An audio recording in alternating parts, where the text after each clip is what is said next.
Buenas noches, bienvenidos a una nueva edición de La Bitácora, un programa de contenido político, social y cultural de Popular Televisión Galicia. Hoy es miércoles 29 de febrero de 2012. En nuestra mesa de trabajo se encuentra hoy don Valentín Alejandro, es periodista y profesor de marketing de la Universidad de Coruña. ¿Qué tal, don Valentín? Buenas noches, bienvenido. Muy buenas noches, es un placer estar de nuevo, una vez más, Encantados. Aquí en la esquina de la mesa, don Manuel Rodríguez, es empresario y analista político. ¿Qué tal, don Manuel? Buenas noches, bienvenido. Buenas noches, Magdalena, muy buenas noches a todos ustedes. A mi izquierda, don Carlos Ruiz Miguel, es catedrático de Derecho Constitucional de la Universidad de Santiago. ¿Qué tal, don Carlos? Buenas noches, bienvenido. Buenas noches y muchísimas gracias por invitarme de nuevo. Y en la esquina de la mesa, don Gaspar Barrón, es periodista y empresario de medios de comunicación. ¿Qué tal, don Gaspar? Buenas noches, bienvenido. Buenas noches, Magdalena. Es un placer tener estos bitácoreros. Yo no conocía personalmente a don Valentín Alejandro, pero sí le leía cuando dirigía el Ideal Gallego. Hoy tengo la oportunidad de conocerlo personalmente. Estupendo, vamos formando aquí un tejido muy... Un bitacorero de honor desde también, luego, Ojo desde que luego que sí. Es una pluma buena, de las que contaban la verdad en una ciudad en donde no todo el mundo podía contar la verdad. Es buena pluma y buena voz, buena oratoria. Totalmente, buena pluma. Bien, bombos mutuos, bombos mutuos. Bien, pues empezamos con el primer tema de la noche. Con la reforma financiera del Partido Popular, Nova Galicia Banco es cada vez más un bocado más apetitoso para la gran banca.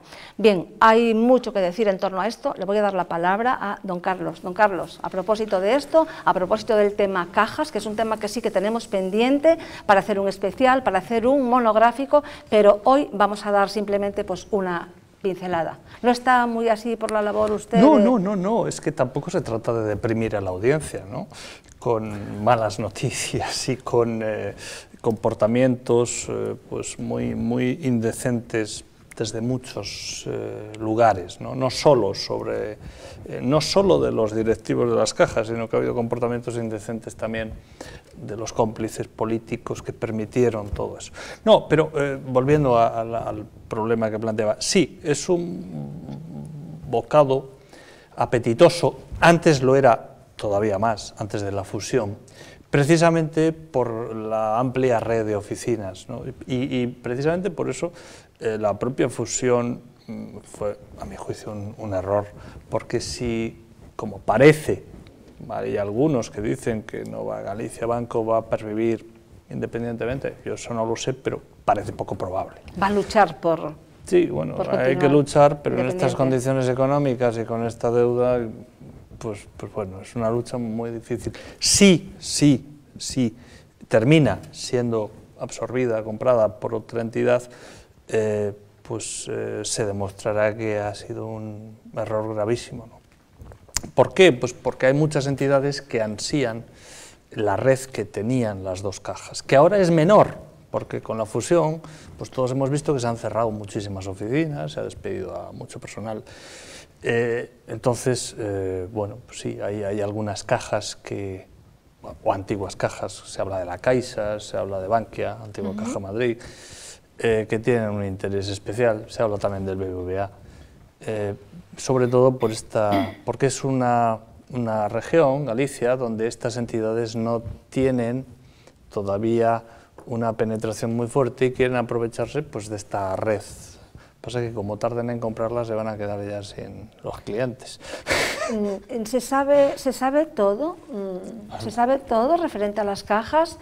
¿No se sabe nada? ¿Se sabe un poco? ¿Hay verdades a medias? Bueno, verdades a medias no, hay ocultamientos sistemáticos. Por cierto, yo llamo la atención de un proceso que hay ahora. Bueno, otro escándalo es el de la caja esta del Mediterráneo, ¿verdad? La CAM. Hemos visto en los medios que la antigua directora de la Caja del Mediterráneo ha demandado a la Caja porque no le han pagado la indemnización que se pactó. 10 millones de euros. Este juicio es muy interesante. ¿Por qué? Porque nos puede sacar los colores aquí, bueno, a nosotros no, a mí personalmente no, a los que no han recurrido o no se han negado a pagar los millones que se llevaron el señor Méndez, etc. Porque ante esta demanda, este juicio que es muy importante, claro, pueden ocurrir dos cosas: que el juez dé la razón a esta señora y entonces nos encontremos con una sentencia que ordena pagar 10 millones de euros a la gestora que llevó a esa caja a la ruina, bueno, pues, o que el juez diga que en estos casos un gestor no puede reclamar después de una mala gestión. Si esa es la sentencia, con lo cual, aquí en Galicia muchos van a tener que responder de por qué han permitido que unos señores que arruinan unas entidades se hayan llevado en total 40 millones de euros. Hay otra pregunta, don Carlos, que nos hacemos mucha gente, ¿no? En su día ya habíamos dicho, usted y yo, y aquí, que lo sensato, desde el punto de vista del cliente, del impositor y tal, era que una caja se fusionara con una y otra con otra, porque se mantenía la competencia, aunque tuvieran mucha penetración. La competencia y los puestos de trabajo. Sí, los puestos de trabajo. De no haber sido así, como no ha sido así, en este momento estamos así. El gran problema de Caixa Galicia, para que no pueda sobrevivir sola en esta nueva ola de fusiones, no es tanto el tamaño o lo poco que le falta para llegar a los ratios de capital, al capital core, le falta, pero vamos, gracias al FROB podía acercarse. El gran problema, que es lo que yo quisiera saber, porque es el precio que se va a pagar por ella, el gran problema es cuánto va a desvalorizarse el suelo que la caja tiene valorizado a precios antiguos y que hoy no vale el 60% o el 40% de lo que valía en su día. O sea, ese minusvalor, esa diferencia de precio, yo no me creo que ni Caja Madrid ni la Caja de los Catalanes estén dispuestos a pagarla porque sí, a asumir esa pérdida de manera tal. A mí lo que me gustaría saber es la contraprestación que los políticos van a ofrecerle a esas dos grandes entidades para quedarse con Nova Caixa Galicia, ¿no? Es decir, eso es lo que no ha aparecido en las comidillas, en los medios y en los chismes. Recuerde usted que la primera medida que tomó Mariano Rajoy en diciembre fue la de prorrogar todavía más aquel plazo que terminaba el 31 de diciembre para actualizar el valor de esos activos, ¿no? Fue la primera medida de todas, es increíble. Pero hoy el gran problema de Caixa Galicia es ese, que es decir, que su valor real y su valor contable, en números, es muy diferente. Es decir, y usted, que no es tonto, y usted en su casa, que no es tonto, no está dispuesto a comprar a 10 lo que vale 4. Claro. Lo que vale 4. Entonces, ¿cuánto le van a pagar a usted para que se lo quede a 10? Esa es la gran pregunta que nos hacemos mucha gente. O sea. Sí, yo creo que el problema ya de todos es sabido. El problema es que tenemos, como acaban de decir ustedes, tenemos unas cajas de ahorro que realmente no responden desde el punto de vista de valor a lo que figuraba en términos contables. Quiere decir que pensábamos que teníamos unas cajas de ahorro que eran unos instrumentos financieros sólidos y solventes y nos encontremos con que tenemos casi, podemos decir, dos entidades financieras que estaban abocadas a la quiebra. Ese es el problema. La solución inevitablemente, después de este intento fallido, liderado por José María Castellanos y yo creo que con una magnífica voluntad, casi a la desesperada, para poder mantener en Galicia un instrumento financiero al servicio de los gallegos, la solución va a ser que vamos a ser absorbidas. Nos vamos a quedar los gallegos sin entidades financieras, sin nuestras entidades financieras. Ahora, llegados aquí, yo creo que lo que había que plantearse es ¿por qué? ¿Cuáles son las causas? ¿Por qué no hace poco más de un año teníamos una auditoría que nos valoraba las cajas de ahorros, que nos costó 1 millón de euros a los gallegos, que valoraba las cajas de ahorros? Muy buena pregunta. Muy buena en unos términos económicos, y luego el Banco de España nos dice que prácticamente valía en la realidad el 20% de eso. Yo creo que esos auditores tendrían que darnos unas explicaciones a los gallegos. Nadie se las ha pedido. Pero es más, yo creo que tendrían que los responsables a los que usted se refirió, profesor Ruiz Miguel, que gestionaron estas cajas, que no nos olvidemos el origen de ellas. ¿Cuáles eran el origen? No era banca pública en términos estrictos, pero era banca que se había creado con una finalidad social con una finalidad social y con aportaciones de dineros públicos, fundamentalmente a través de los ayuntamientos. ¿Qué sucedió?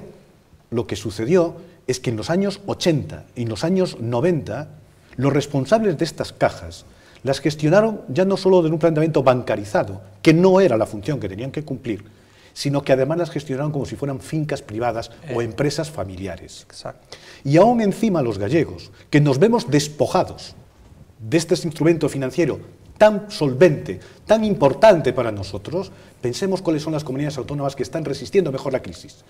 Euskadi, con una caja, con una cucha muy sólida, Cataluña, con una Caixa que es también muy sólida, con dos instrumentos financieros. No tan no se olvide sólida, usted de las otras, ¿eh? No se olvide de Caixa, No, Caixa Cataluña.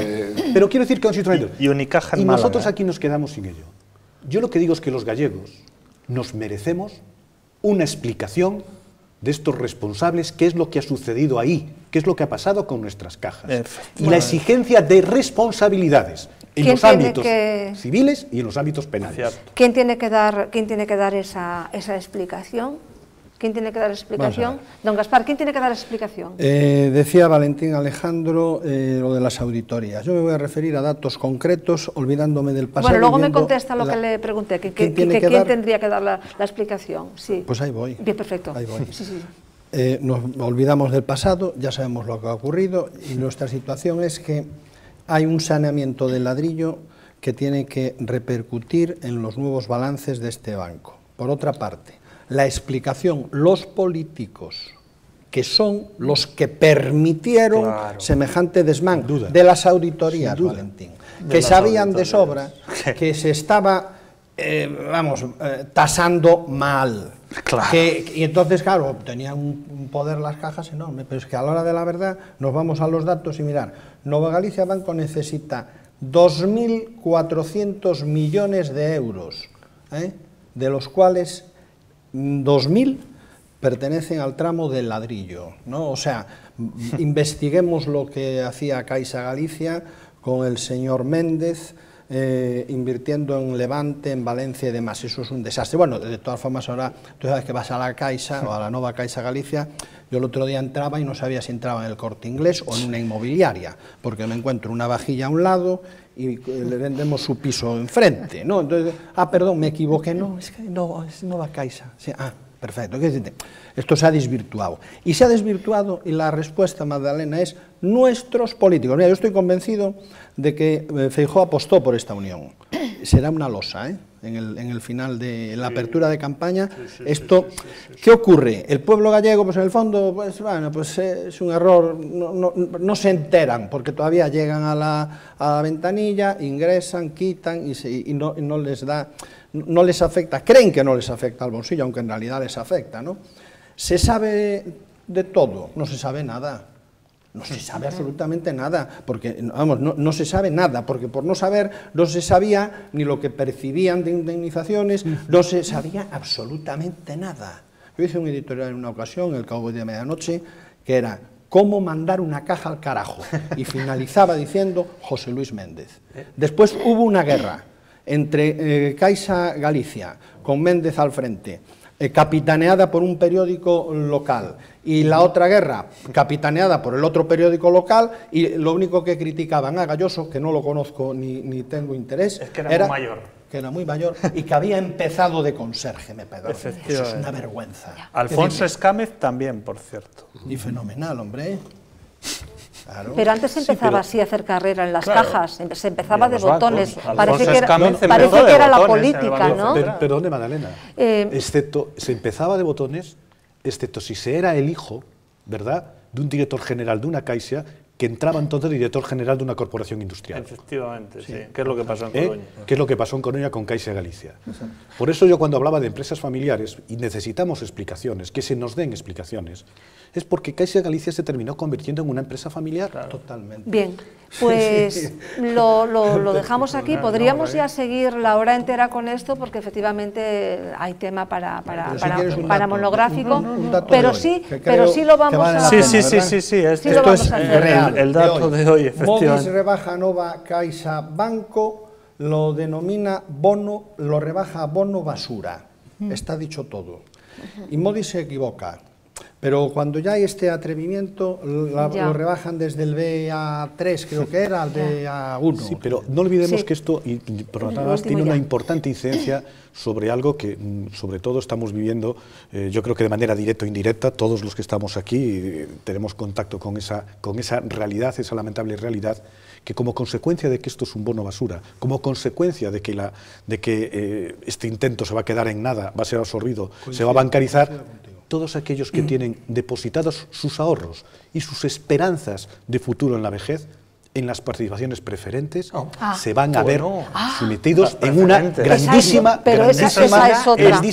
estafa, cuando menos moral. Claro, yo iba a decir que gente mayor, de extracción dinero depositado no lo perderá, y el que tiene hipoteca va a continuar. Todo. Otra cosa eran las participaciones preferentes. Claro, don Manuel, lo abordaremos todo. Acabará siendo de otra entidad. Lo abordaremos todo en un monográfico, quizá este viernes próximo, no, el siguiente. Lo teníamos ya previsto y de hecho ya se está organizando. Vamos con otro tema: necesaria, oportuna e imprescindible. Así define el Gobierno de la Xunta la ley que va a permitir una serie de recortes a los trabajadores de la función pública. Fue aprobada ayer en el Parlamento con los 38 votos del Partido Popular, y mientras esto ocurría, cientos o miles de oponentes se manifestaban en diversas partes de Galicia. Incluso unos cuantos sindicalistas fueron expulsados del hemiciclo por extender pancartas. Don Gaspar. Bueno, dijimos en otro programa que el PP iba a aprobar esto fuera como fuera, ¿no? O sea, eso no había más historia. La realidad es que hay 80 millones de euros que se ahorran y, según los datos que tengo, no se rebajan retribuciones, salvo para altos cargos de la Junta, o sea, de la Xunta, y directivos de sociedades públicas, lo cual me parece fenomenal.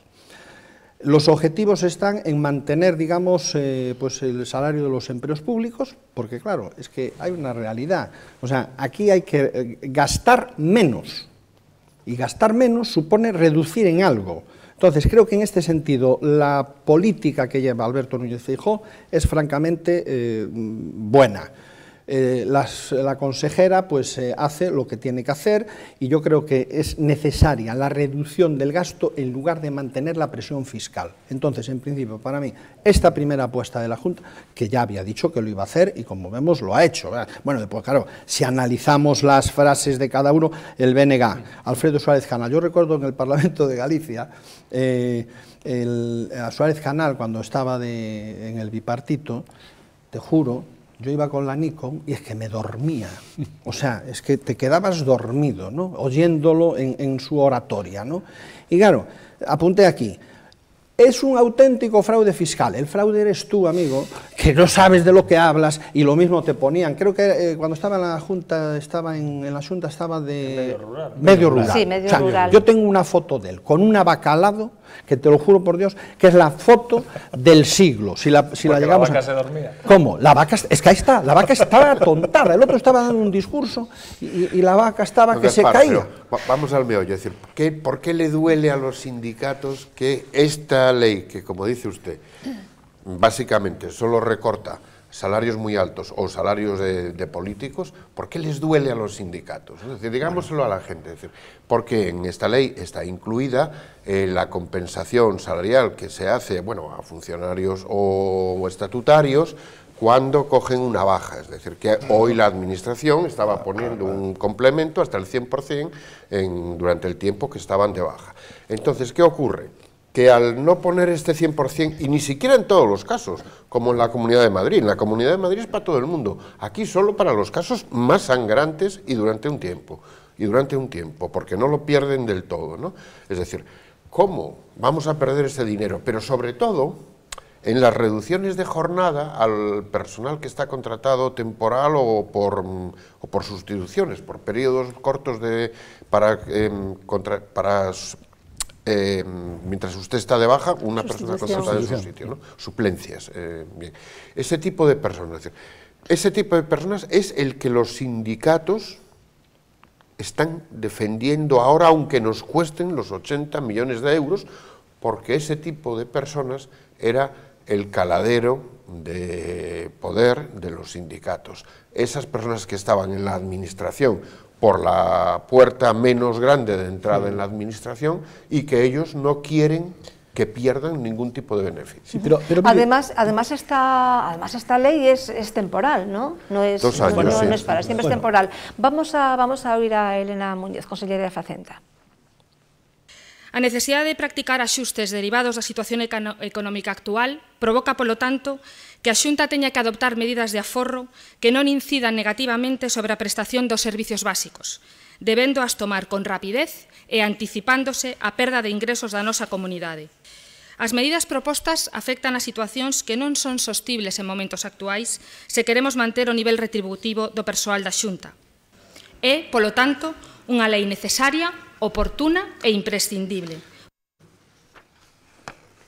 Sí, yo a lo que dice usted, que comparto plenamente, lo que me planteo es lo siguiente, la pregunta que yo creo que muchos de los que pertenecemos a la función pública y ciudadanos de a pie también, es ¿dónde estaban estos sindicatos, dónde estaban estos líderes sindicales cuando el gobierno presidido por el señor Rodríguez Zapatero nos redujo el sueldo al 5%? ¿Dónde estaban? Bueno, una pregunta. Pues mire, estaban dirigiendo unas empresas que generan 20 millones de euros cada año, valoradas en 240 millones de euros por lo bajo, que creo que ingresan en Hacienda 4 millones de euros, y aún así se llamaban sindicalistas. ¿Dónde están las propuestas de los sindicalistas de arrimar ellos el hombro, empezando por hacer un replanteamiento de los liberados sindicales? ¿Dónde está ese planteamiento? Bueno, yo creo que ya está bien, es decir, en la situación en la que estamos, yo creo que ya está bien de que las centrales sindicales nos sigan tomando el pelo. No, y es que además nos sigan tomando el pelo. Vamos a ver, sobre el presupuesto de la Xunta, el 40% es para gasto de personal, ¿eh? Sí, que no estamos hablando de... Es que es un 40%, que son casi 4.000 millones de euros, ¿eh? O sea, no estamos hablando de pecata minuta, y estamos atajando ahí, bueno, pues, y es más, yo creo que 80 millones aún es poco, ¿eh? Y espero que en las elecciones vuelva a gobernar un partido serio como es el Partido Popular y que la cosa pueda irse estabilizando y que pues, se vuelva a dar un hachazo precisamente a estos desmanes, porque estos son desmanes, sí. Son sueldos, son prebendas, son liberados sindicales, son lo que decíais vosotros. Lo único preocupante, y no sé, el profesor Ruiz Miguel, que comparte conmigo la condición de servidor público como funcionario, yo creo que hay un peligro en todo esto, y es la demonización de la función pública. Sí, la función pública que nace, el profesor Ruiz Miguel sabe perfectamente, con la Revolución Francesa, nace como garante de la estabilidad y de la neutralidad. Sí. Por lo tanto, yo lo que creo es que es un peligro demonizar la función pública, porque la función pública es necesaria, es imprescindible, incluso como garante de la buena salud democrática de un país. Sí. Ahora, dicho esto, creo que hay que distinguir algo que muchas veces se confunde, y yo creo que en este caso sí que se hace de manera intencionada, que es confundir a los funcionarios con los empleados públicos. Exacto. Que son cosas distintas. El funcionario, como es su caso y es el mío, son aquellos que adquirimos la condición mediante la aportación de la titulación correspondiente, la formación, por lo tanto, adecuada, y la oposición, a la cual se pudo presentar todo el mundo. Pero muchos de los empleados públicos, y ahí entiendo la inquietud de algunos ciudadanos que están en el desempleo, la condición del acceso de algunas personas al empleo público vino como consecuencia de la prebenda política. Y ahí es donde yo estoy de acuerdo con usted, de que hay que corregir. Hombre, yo que bueno, no soy un entusiasta de la gestión del gobierno de la Xunta, hombre, es difícil no estar de acuerdo con que esta medida, dentro de lo que estamos viendo en las comunidades autónomas, es bastante presentable. Quiero decir, basta recordar lo que está sucediendo en Cataluña, donde han bajado el sueldo un 3% a los funcionarios. Aquí no se ha bajado el sueldo, lo cual, pues yo creo que me deja perplejo al ver la actitud de los sindicatos. Bien, es probable, pero quiero decir que esta ley en concreto yo no la veo ni de lejos, digamos, lesiva para lo que es la función pública, ¿eh? O sea, no me parece que estas protestas tengan un sustrato real. Otra cosa es lo que está pasando y en mucho Cataluña. menos con el resultado de la gestión económica que ha hecho el gobierno de Feijóo, que no olvidemos que solo la Comunidad de Madrid Sí, es la que ha ha quedado cumplido el por debajo déficit, del objetivo de déficit, pero nosotros por escasísimas Sí. centésimas. Por escasas, sí, Podíamos ser efectivamente. las dos únicas comunidades que hubiéramos quedado por debajo del objetivo de déficit, o sea, solo por escasísimas. Es decir, la gestión que está haciendo económica es buena, este es un peldaño más de esa escalera, y presumiblemente el resultado va a ser igual de bueno que el resto de los Pero anteriores. lo más triste, perdón, Adelante, que queda tomada la palabra, adelante.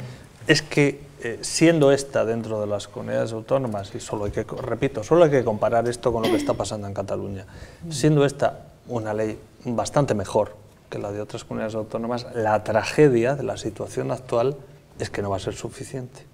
Es decir, esa es la tragedia. Y que en una situación de crisis como la que estamos viviendo, que requiere medidas excepcionales, como las que hay que adoptar, como en este caso es esta ley, yo creo que los ciudadanos tenemos que tener muy claro, primero, que no se puede pretender ir a lo mejor en las medidas, sino que en este caso lo que quiere es a las que sean menos lesivas, como usted decía, las menos malas. Y yo creo que estas medidas, de lo que se podría haber adoptado, es la menos mala, es la menos lesiva. Ahora, también dicho esto, creo que los políticos tienen que hacer un grandísimo esfuerzo para predicar con el ejemplo, Claro. en primer lugar, y en segundo lugar, para también atacar a aquellos que son los verdaderos causantes de esta crisis que tenemos. Por ejemplo, yo entiendo... Don Valentín, resérvese para el programa del viernes, que vamos a hacer un monográfico sobre crisis y recortes. Sí, pero nada más para terminar, Venga. decir, yo creo que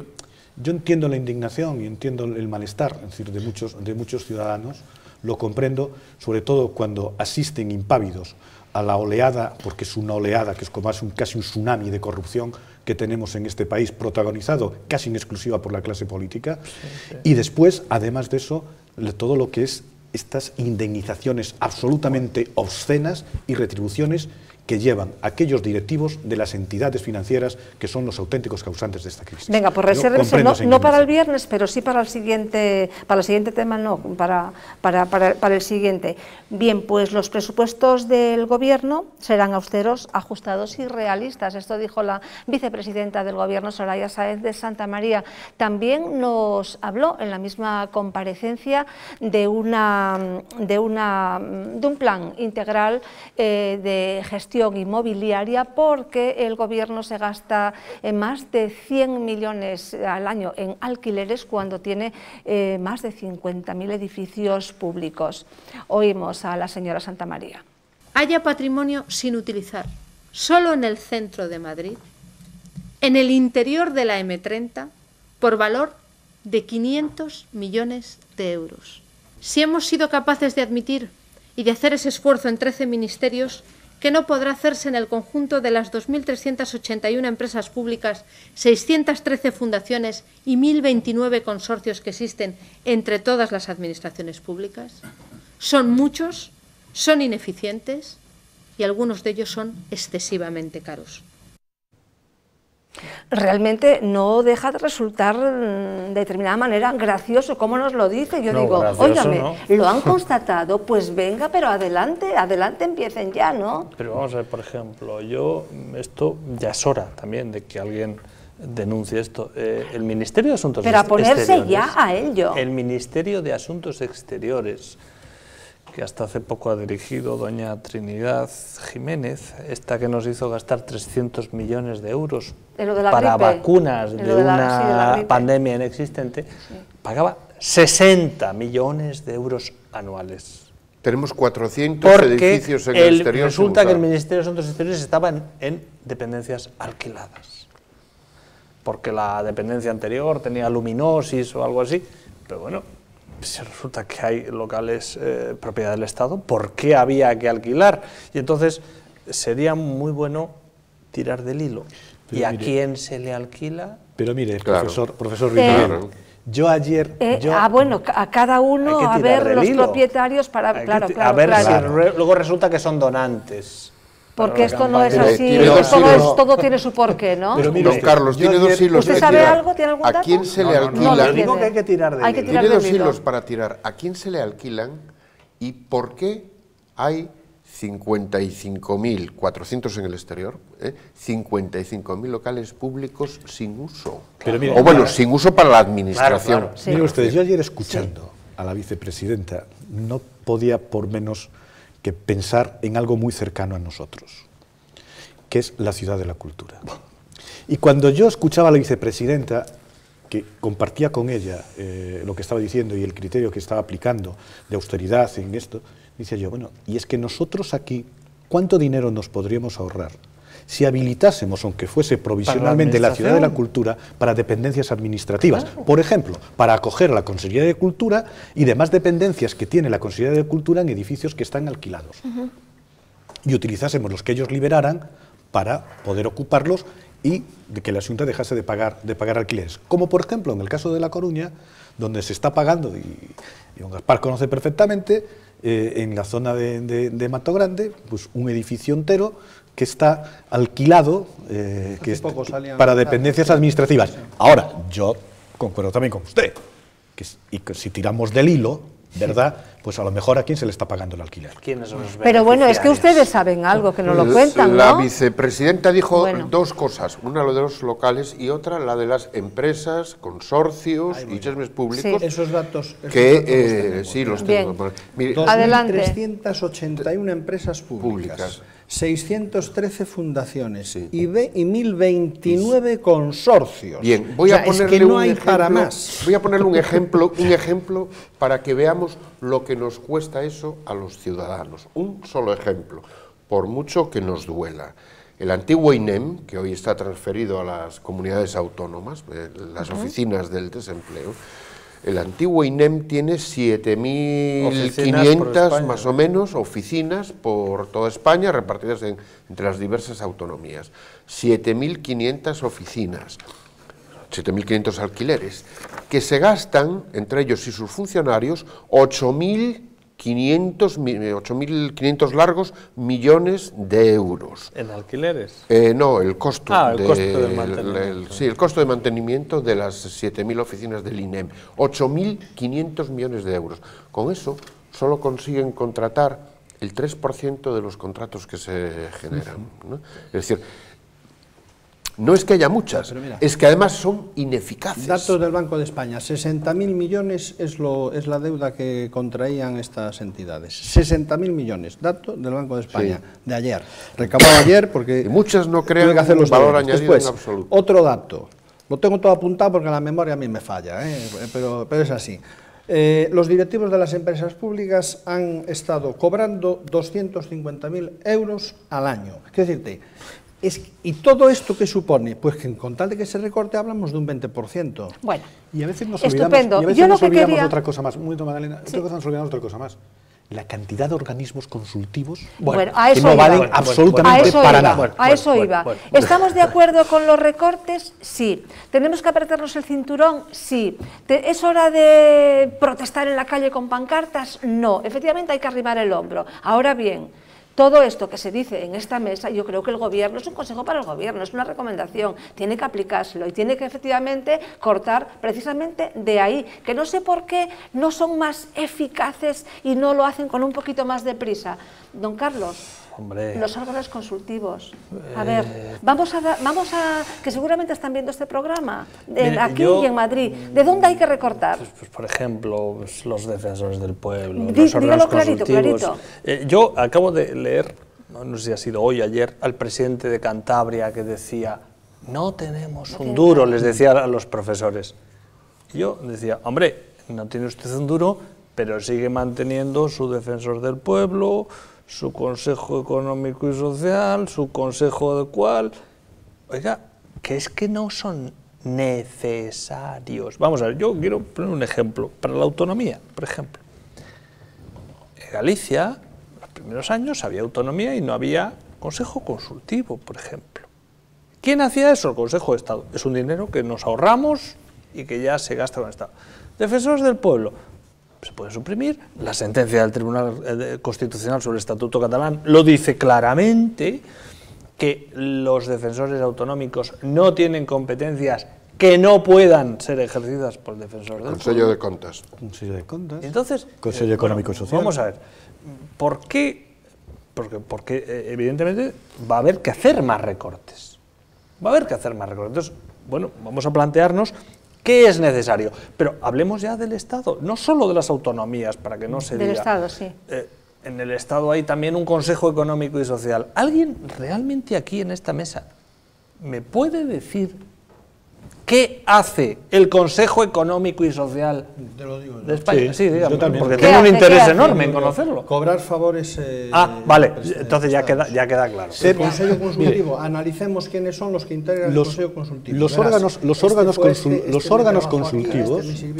órganos consultivos no son otra cosa, por la deriva que han tomado, que auténticos balnearios para aquellos políticos que ya están jubilados. Claro. Y mire, la prueba más palmaria de que esto es así, la hemos tenido recientemente en el órgano consultivo más relevante que tenemos en este país, que es el Consejo de Estado, con la última incorporación. Ya me dirán ustedes qué podrá aportar, desde el punto de vista, y usted es jurista, usted es catedrático de Derecho Constitucional, qué podrá aportar en dictámenes, en informes, qué podrá aportar. Nada. ¿Para qué vale? Por tanto, para que reciba una pensión compatible con otra pensión como expresidente del gobierno. Pero se refiere a Zapatero, dígalo. Naturalmente. Claro. Pues yo creo que Mariano Rajoy va a atacar este tema. ¿Pero cuándo? ¿Pero cuándo? Ojalá. Yo les plantearía una pregunta, no a ustedes, sino a todos nuestros oyentes. Muy lentita, pero sin Yo pausa. les plantearía una pregunta a todos nuestros oyentes. Es decir, cambiemos el chip y dejemos, como estamos en la situación en la que estamos, de preguntarnos de si vamos a ahorrar aquí, si está bien que ahorremos allí y si está bien que nos ahorremos el 10% o el 20%. Hagamos lo que hacen ustedes en sus casas. Es decir, miremos cuánto tenemos y cuánto podemos pagar. ¿Y qué cosas podemos pagar? ¿Nos podemos pagar la sanidad que nos apetece? Pues seguramente no, seguramente no. Nos cuesta, no solo en las nóminas, en las cotizaciones de la Seguridad Social, nos cuesta a los presupuestos generales del Estado. ¿Tenemos la asistencia social de ancianos tal que nos apetece? No, pero ¿la podemos pagar? Entonces tendremos que pensar primero en qué podemos pagarnos y luego ya veremos en qué. Don Manuel, también tenemos que pensar ¿qué podríamos pagarnos si no hubieran dejado el déficit que dejaron los socialistas? Y si el Estado no se dedicara, a hacerle competencia desleal a muchísimos empresarios, dedicándose a actividades que el sector privado puede hacer perfectamente. En el tema del déficit, si somos rigurosos, y creo que debemos serlo, tenemos que tener en cuenta, y el propio ministro Montoro lo decía el otro día, a entender, bueno, el déficit no solo está generado por el gobierno del Estado, sino que fundamentalmente está generado en las comunidades autónomas. Y yo creo que ahí también el Partido Popular debe hacer un ejercicio de autocrítica importante, porque la mayoría de las comunidades autónomas, y sobre todo aquellas que más déficit generaron, Valencia, etcétera, etcétera, han sido gobernadas por ellos. Y yo creo que eso lo que requiere es un ejercicio de autocrítica, un sano ejercicio de autocrítica, porque yo creo que los ciudadanos no podemos estar siempre echándole la culpa a los demás y la culpa al pasado, porque llegará un momento que se perderá la credibilidad. Y yo creo que en estos momentos lo que más necesitamos es un gobierno con credibilidad. Pero se comprometieron que era el 6 y ahora resulta que es el 8,51. Sí, por las comunidades autónomas, pero la desviación de las comunidades autónomas. De hecho, creo que viene introducimos el tema, y es que precisamente España pedía una flexibilización en el cumplimiento del objetivo del déficit, y bueno, pues en Europa se lo están pensando a raíz de la última cifra de la desviación. De Guindos ha dicho que este jueves, es decir, mañana, lo explicará al Grupo Europeo. Oímos al señor de Guindos. El jueves próximo hay reunión del Eurogrupo justo antes del Consejo Europeo, y ahí, lógicamente, daré todas las explicaciones sobre lo que ha sido el cierre del presupuesto del año pasado y, lógicamente, de las desviaciones que se han ido produciendo, tanto desde el punto de vista de las comunidades autónomas, como de la Seguridad Social, como del Estado. Es decir, tendrán cumplida cuenta, como ya lo han ido teniendo, de lo que ha sido la ejecución del presupuesto español durante el año 2011. Y a partir de ahí, lógicamente, con lo que es el proceso de revisión de las cifras de crecimiento que ha hecho la propia Comisión, pues el conjunto de los países europeos iniciarán una revisión de su programa de estabilidad. Y ahí también entrará España. Le daremos toda la información, somos absolutamente transparentes, como es el Gobierno español. La calidad de las estadísticas presupuestarias españolas es máxima, la transparencia ha sido máxima, y también el planteamiento del Gobierno y la comunicación, tanto con la Comisión como con el resto de nuestros colegas, ha sido muy intenso. Es decir, yo no sé lo que ha dicho el señor Beteta, se lo preguntan ustedes al señor Beteta. Lo único que les digo es que efectivamente el jueves próximo en el Eurogrupo yo daré toda la información sobre lo que es el cierre y lo que es el planteamiento de política presupuestaria de España, y que lo haremos con transparencia, como siempre ha ocurrido, con exactitud, como siempre ocurre con las estadísticas presupuestarias españolas, y además volviendo a reiterar el esfuerzo de España con la consolidación presupuestaria. Bien, pues a ver si mañana les convence. Don Valentín, que decía usted que efectivamente las comunidades autónomas están gobernadas por el Partido Popular, bueno, pero ahora, pero hasta hace poco, Andalucía, Extremadura, Cataluña, con el tripartito, Cantabria, Castilla-La Mancha, Asturias, es que era todo socialista. Pero yo creo que... No, y aquellas que citó, aquellas que citó como ejemplo, que son Euskadi y Navarra, de que no estaban tan mal, es simple y llanamente porque lo que recaudan se lo quedan y no pagan. Claro. Por el consorcio. Pero yo creo que no pasa absolutamente nada, sino todo lo contrario, por reconocer aquellos errores en los que se ha incurrido, porque quien reconoce el error es el que tiene capacidad de poder corregirlo. El que no reconoce el error va a seguir pertinaz en él y lo que va es abocado al precipicio. Por eso yo creo que no pasa absolutamente nada, y yo creo que hay que quitar ya el latiguillo de lo que dejaron. Yo creo que hay que pasar página de una vez por todas y afrontar, y sobre todo transmitir confianza y credibilidad, que yo creo que es lo que tiene que en este momento es la tarea principal que tiene que hacer el Gobierno. Ahora, eso sí, sin que eso no suponga, es decir, renunciar a la exigencia y las responsabilidades en las que se haya incurrido por parte de los responsables anteriores. Ahí está. Yo sí que quería matizar. Eso será a partir de la nueva ley, pero hasta ahora es imposible. De ayer. A ver. Seguimos siendo sospechosos de no cumplir, esa es la realidad. Y seguimos siendo también sospechosos de no tener las cuentas claras con lo que decís vosotros, comunidades autónomas. Esa es la verdadera historia. Es lo que ha pedido Bruselas. Y además, bajo mi punto de vista, a Bruselas le da igual que vaya de Guindos, que vaya Rajoy, que vaya quien sea. Ellos van a los números, ¿no? Y si cogieran una libreta que dice debe haber, dirían ¿cuánto hay? Quíteme usted, debe haber, no, hay tanto. Eso es lo que quieren. Y entonces el problema está en que no se fían. No hay confianza, y les da igual que sea como si fuese a hablar allí Toso o un descerebrado más. Quiero decirte, no se fían. ¿Por qué? Porque no han contado la verdad nunca. Claro, pero es que como no han contado la verdad, empezando por el ínclito monclovita, pues ¿qué ocurre? Pues se acabó la historia, dice, bueno, pero ustedes, estos que me están contando. Bueno, hay una cierta y además que quieren ver los presupuestos. Sobre todo quieren ver los presupuestos. Es muy buena, Madalena. Han dicho, hay una cierta agarradera y es el borrador arma que tiene de Guindos, esa arma que tiene de Guindos en la mano, ¿no? Bruselas, la comunidad, no está por la labor de consentirnos cifras de déficit mayores que la media de ellos y tal, ¿no? Desde luego el 8% ni de broma, comparados con los de ellos ni de broma. Pero hay dos tipos de gasto en los presupuestos generales del Estado, ¿no? Está el gasto consolidado, que es el gasto de los gastos generales de nóminas, de gastos que están comprometidos a años, sanidad, educación, o sea, el gasto consolidado, que no está desbordado, que sí que tiene unas cifras claras, y un gasto desbordado, que es el que ha últimamente aparecido y flotado más, que es el costo de pagar la última financiación, la que pagábamos a precios carísimos, y el costo de las prestaciones sociales sobrevenidas a causa de la crisis, ¿no?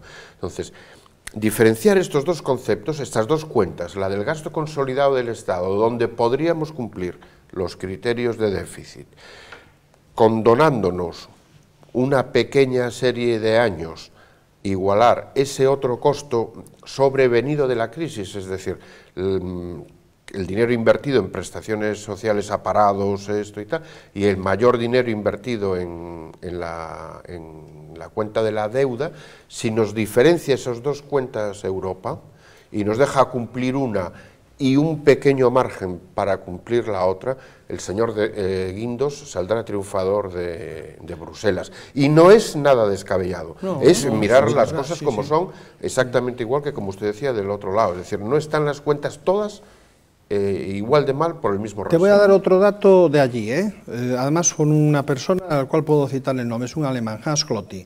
Me decía ayer por teléfono, Gaspar, es que no, realmente no estáis intervenidos, lo que estáis es administrados.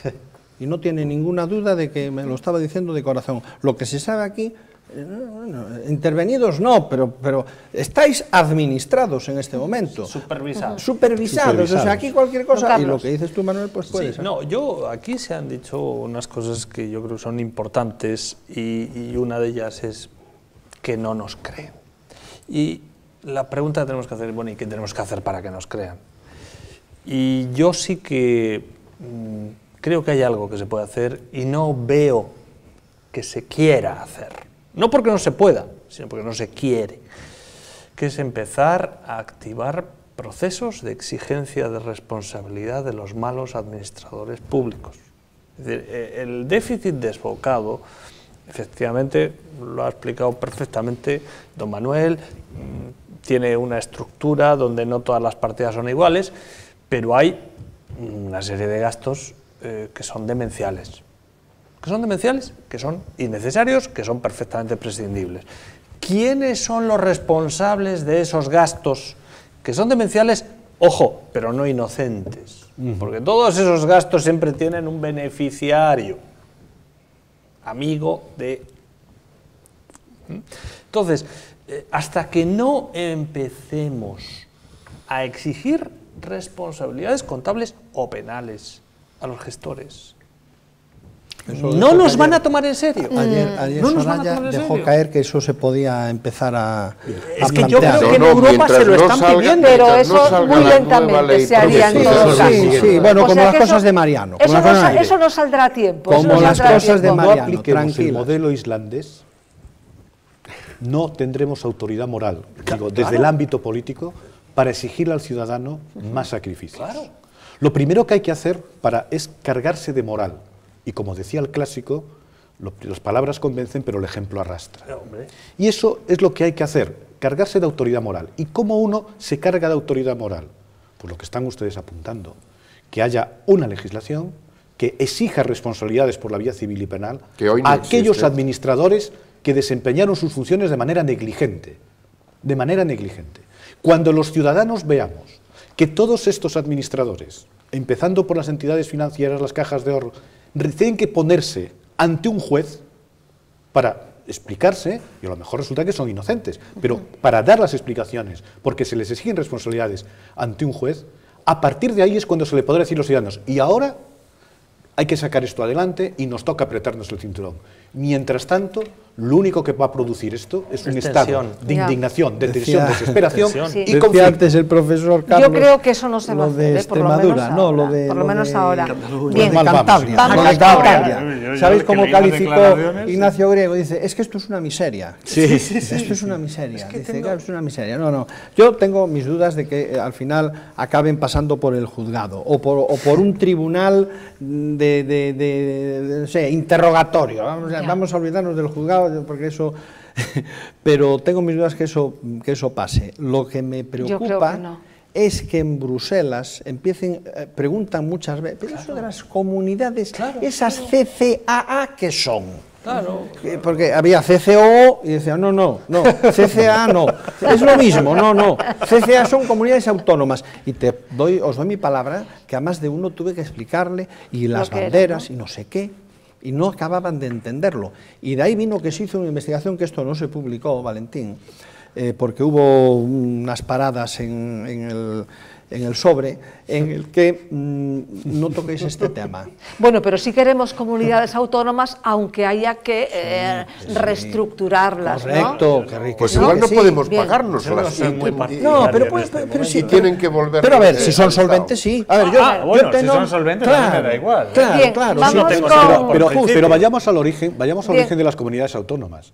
Las comunidades autónomas, cuando se redacta la Constitución, cuando la ponencia constitucional, el planteamiento que había, y yo estaba en aquel momento como periodista en el Parlamento, en el Congreso de los Diputados, el Parlamento que había era comunidades autónomas históricas. Históricas, sí. Después vino la vía del 155, ¿no? Sí, pero y de Manuel Clavero, porque históricas solo hay lo una, podamos Cataluña. discutir, pero luego el café para todos, y que de repente comunidad autónoma sea, con todos los respetos, por supuesto, hacia Murcia, hacia Cantabria, que hablan, pero que de repente sean comunidades autónomas. Es que sí río un poco. Bueno, vamos con don Carlos. No, un matiz. Lo dejamos para otro día. Dígalo, No, breve, que por muy ejemplo, breve, venga. una de las cosas que que nadie se plantea es ¿y por qué no fusionar comunidades autónomas? Claro. Por ejemplo, Castilla-León, Castilla-La Mancha, La Rioja y Cantabria, ¿por qué no son una sola?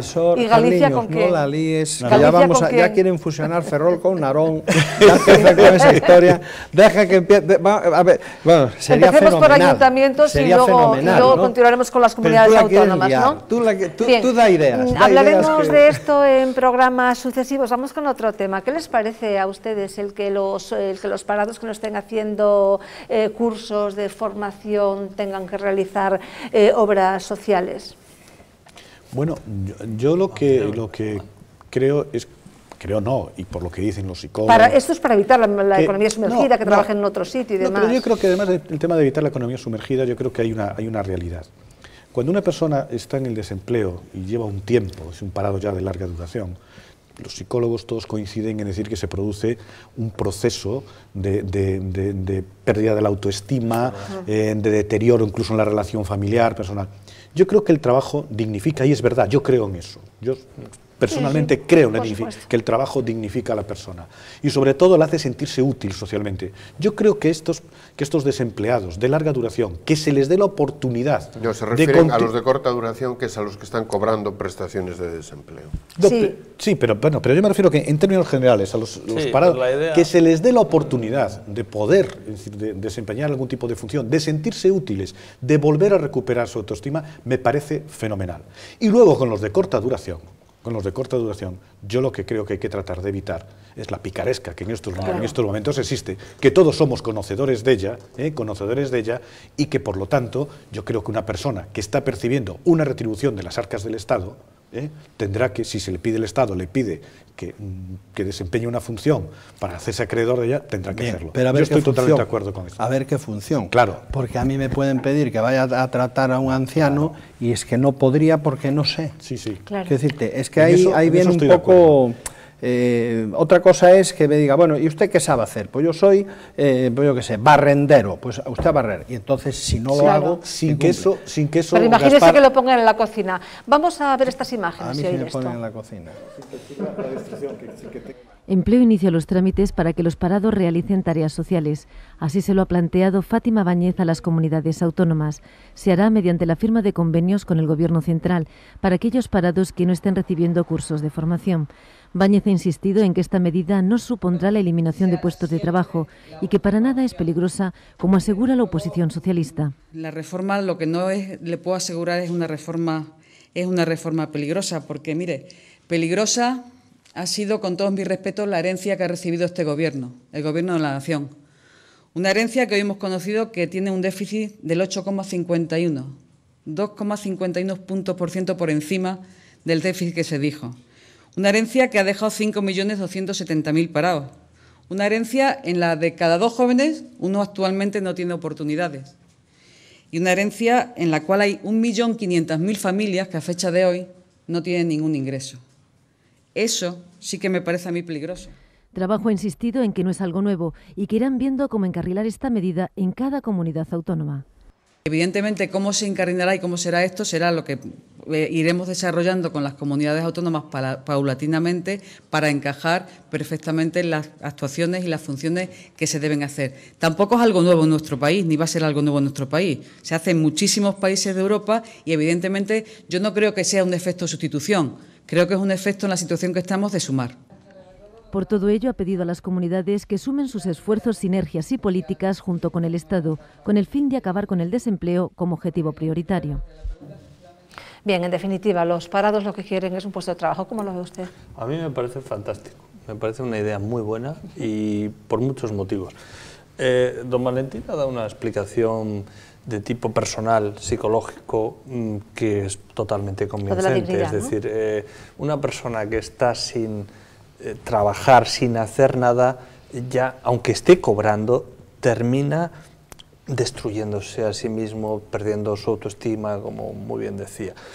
Pero yo, a esta idea que me parece muy interesante, yo le añadiría otra más, y es que hoy en día, la verdad es que en el pensamiento nihilista que va dominando, predomina mucho esta cultura que nos tiene unos efectos muy perniciosos, de que tenemos derecho a todo y no tenemos obligación de nada. Bueno, si alguien está recibiendo una prestación de la comunidad, ¿qué menos que hacer algo por esa comunidad que está demostrando una solidaridad con esa persona? Es decir, que me parece incluso bueno desde el punto de vista comunitario, ya no solo desde el punto de vista personal, que decía don Valentín, que es verdad, sino que creo que desde el punto de vista de nuestra sociedad, de nuestro pueblo, de nuestra nación, es también positivo. Es decir, lo que no se puede es estar cobrando y no... Usted tiene razón, lo que pero pasa no puede que ser una medida aislada. Don Carlos, pero algunos de los parados que yo oí hablar decían que ellos realmente están cobrando ese subsidio porque antes han cotizado y tienen derecho a él, que eso no se lo paga pues ningún gobierno de turno, etcétera, etcétera, ¿no? Entonces ellos arguyen eso. Eso no, si hacemos cuentas no salen. Eso no es exactamente así. Las cuentas de la misma manera que en lo que un trabajador aporta para el desempleo, iba a decir, que aporta para la jubilación, no significa que es lo que va a cobrar después, porque estamos en un modelo de caja única donde la población activa es la que sostiene a la clase pasiva. Mire, el año 2011 fueron exactamente 30.474 millones de euros lo que el Estado puso para pagar el desempleo que no pagaba en las cuotas del CHESME, ¿no? La medida está bien, pero no puede ser única. Es decir, debería de ser parte de un plan más avanzado. Es decir, como ocurre en muchísimos sitios y como además es lógico precisamente por lo que ha dicho usted. Es decir, si usted percibe una ayuda de la comunidad, tiene que corresponder a la comunidad. No puede rechazar ofertas de empleo, no puede rechazar ofertas de empleo porque no sea su profesión ideal o porque no sea su lugar de residencia idóneo. No puede... Incluso para barrer, don Manuel, como decía, como los barrenderos tienen un sueldo muy bueno. No, no me refiero lo de barrer, vaya, me refiero a algo que tú no sabes hacer. Bueno, bien, yo estoy de acuerdo con Gaspar. Entonces entonces podemos caer como ocurrió. Esto ocurrió en Alemania. Yo creo que a ninguna persona se le ocurriría ir a mandar un barrendero a cubrir la plaza de un cirujano cardiovascular.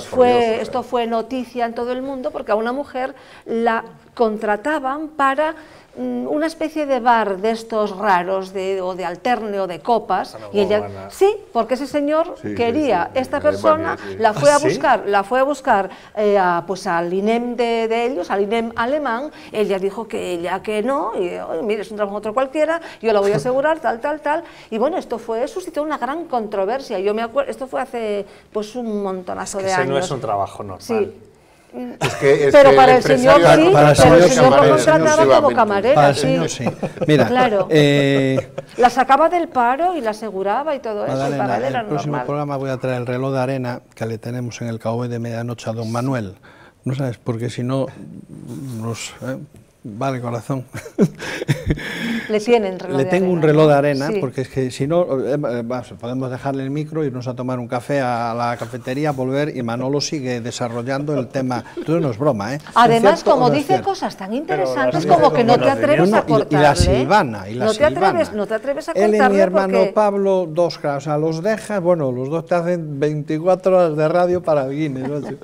Vamos a ver, volviendo al asunto, yo estoy de acuerdo contigo, es muy importante que aquellos que trabajen, o sea, que los parados que están en paro, lógicamente, y cobran el subsidio, trabajen, bien.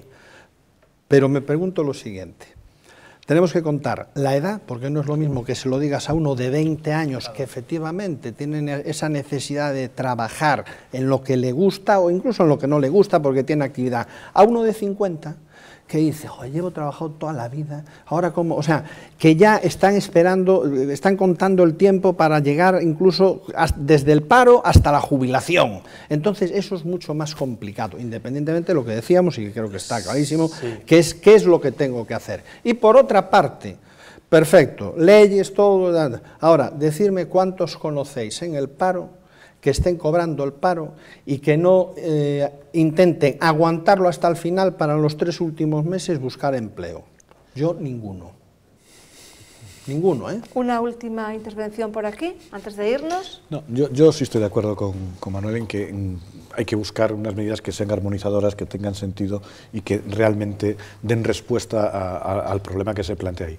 Pero a mí, en principio, la propuesta, como punto de discusión y de debate, me parece buena. Para empezar, sí, es parece, necesario además que se llame. Para empezar, si se acompaña además, si se acompaña de formación, si se acompaña eso de la obligación de aceptar empleos, aunque suponga un cambio de residencia. Yo creo que algo en lo que sí estamos todos de acuerdo es que vivimos tiempos realmente difíciles, y que a los gobernantes desde luego no les arrendamos la ganancia, y no me quisiera ver en la piel de ninguno, ni de Fátima Báñez, ni de Soraya, ni de nadie. Yo espero efectivamente que hagan las cosas bien y que desde luego aceptamos los recortes, apretarnos el cinturón, sacrificarnos y demás. Eso sí, esos órganos consultivos que dicen aquí mis queridos contertulios, hay que atacar por ahí, que es donde está realmente el verdadero ahorro, ¿verdad? Si no siempre recae todo... Es una parte. Es una parte, sí, pero que no recaiga todo, digamos, en lo fácil, que es en el ciudadano medio, ¿no?